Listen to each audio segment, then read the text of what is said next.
Olá! Seja muito bem-vindo ao Além do Tempo. Eu sou o capítulo 0 e hoje você vai cruzar milênios em poucos minutos. Vamos falar da China. Não da China das manchetes ou da geopolítica moderna, mas da China eterna. Da China que construiu muralhas tão grandes quanto sua ambição, que queimou livros e depois imprimiu milhões. Da China dos imperadores, dos camponeses, dos mongóis e dos comunistas. Sim, essa é a história completa da China. Ou pelo menos tão completa quanto se pode contar em um só sopro de tempo. Você já parou para pensar que a China talvez seja o país mais resiliente da história da humanidade? Enquanto outros impérios surgiram e caíram como castelos de areia, a China mudou de nome, de rosto, de idioma, de sistema, mas nunca de alma. Se o Egito é o túmulo das civilizações antigas, a China é seu reencarnado. E não é coincidência. A China sempre teve um motor invisível. Não era ouro, nem fé, nem glória. Era ordem. Ordem acima de tudo. Tudo começa por volta de 2100 a.C., com a lendária dinastia Xia. Talvez mais mito do que fato. Mas o que é mito na China? Lá, mito e história vivem de mãos dadas. Na verdade, o que importa não é o que aconteceu, é o que moldou o povo. Depois vieram os Shang, que nos deram os primeiros registros escritos, e os Zhou, que trouxeram o mandato do céu, a ideia de que o imperador governava por ordem divina. Não era só política, era cosmologia. Por volta de 500 a.C., o mundo passava por um momento curioso.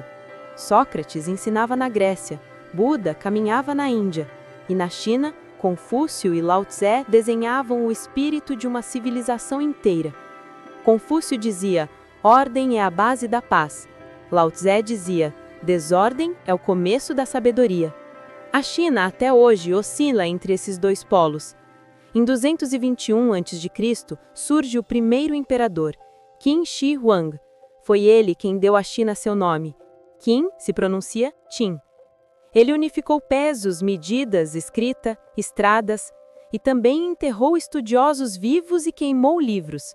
A ordem custava caro, mas o seu legado foi eterno. A Grande Muralha, as estradas imperiais, o exército de terracota. A China não teve um império, teve vários. Han, Tang, Song, Yuan, Ming e Qing.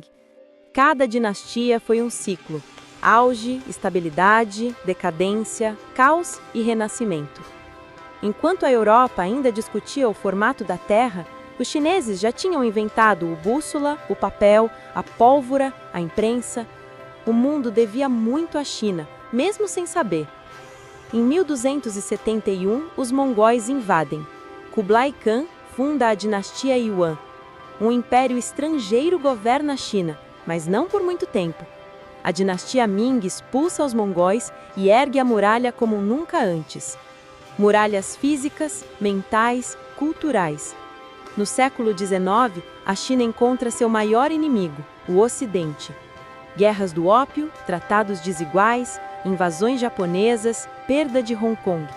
A China, que se via como o império do centro, agora era oprimida, saqueada e dividida. A humilhação levou ao caos, e o caos, a revolução. Em 1949, após décadas de guerra civil, surge a República Popular da China. Mao Tse-tung assume o poder, promete igualdade, entrega fome, perseguição, censura. O grande salto adiante virou um salto no abismo. A Revolução Cultural destruiu tradições milenares, mas, como sempre, a China resistiu.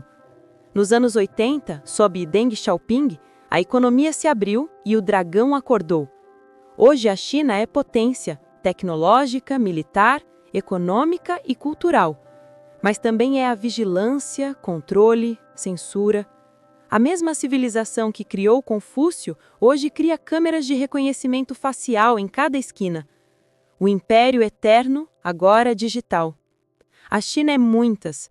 É milenar e moderna, fechada e expansiva, opressora e resiliente. É impossível entender o mundo de hoje sem entender a China de ontem. E agora que você sabe disso, bem-vindo ao Além do Tempo.